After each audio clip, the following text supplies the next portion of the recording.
What if everything you thought you knew about a crime was wrong? What if the person who had been painted as a monster was really the victim? In 2007, the world watched as an innocent American woman, Amanda Knox, was convicted for a brutal murder she didn't commit. But was this a case of justice, or media manipulation?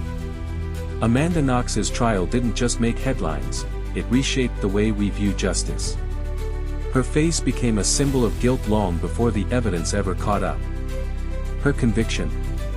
A product of bias, media frenzy, and cultural misunderstanding. In this video, we're not just recounting the story. We're diving into the shocking truth about how bias, media sensationalism, and public misconceptions turned a tragedy into an international scandal. Was Amanda Knox the real killer? Or was she the victim of one of the biggest miscarriages of justice in modern history? Meredith Kercher, a 21-year-old British student, was found brutally murdered in her apartment in Perugia, Italy. But when police began investigating, they didn't follow the evidence.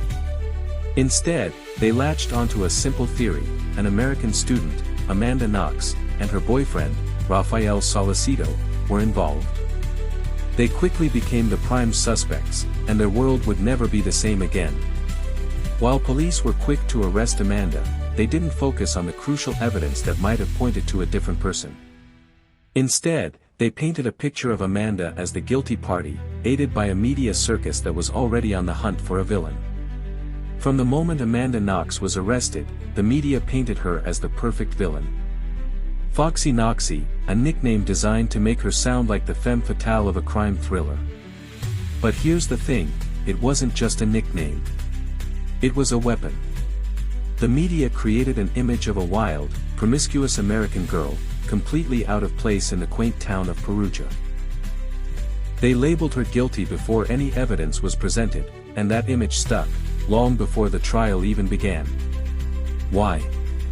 Because Amanda's behavior was misunderstood. She was calm, maybe too calm for the Italian authorities.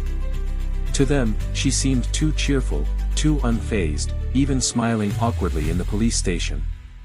But in reality, she was in shock. In America, we express ourselves differently. But in Italy, such behavior seemed cold, almost sinister. Amanda's cultural background became a key factor in how the media viewed her. Let's talk about the investigation itself. The Italian police made a critical mistake. They jumped to conclusions and ignored vital evidence that could have cleared Amanda. DNA evidence was discovered at the crime scene, but it wasn't Amanda's. It was Rudy Guide, a man with a criminal history, who was later convicted for Meredith's murder. So why was Amanda Knox still the focus of the investigation? Rudy Guide's DNA was found at the scene. His fingerprints, his blood, even traces of his DNA on Meredith's body. And yet, the investigation never focused on him. Instead, the authorities zeroed in on Amanda, and the media helped shape the narrative. But the truth was clear: Rudy Guide was the one who should have been under the spotlight. The evidence was there. But bias, both in the investigation and the media, kept Amanda in the frame. Imagine being a young woman, thousands of miles from home, and suddenly, the entire world is watching you. The media turned Amanda's case into a global spectacle. While the trial was still ongoing, the press was already convinced of her guilt. Headlines like "Foxy Knoxy" and "The Sex-Crazed Killer" were everywhere. But here's the problem: these stories were written before the trial even began. The media had already made its verdict. Every misstep, every detail that could be twisted into something sinister, was exploited. Her awkward smile. Proof she was guilty. The way she kissed her boyfriend. Evidence of a twisted, violent relationship. The press built a narrative long before the facts ever had a chance to be heard in court.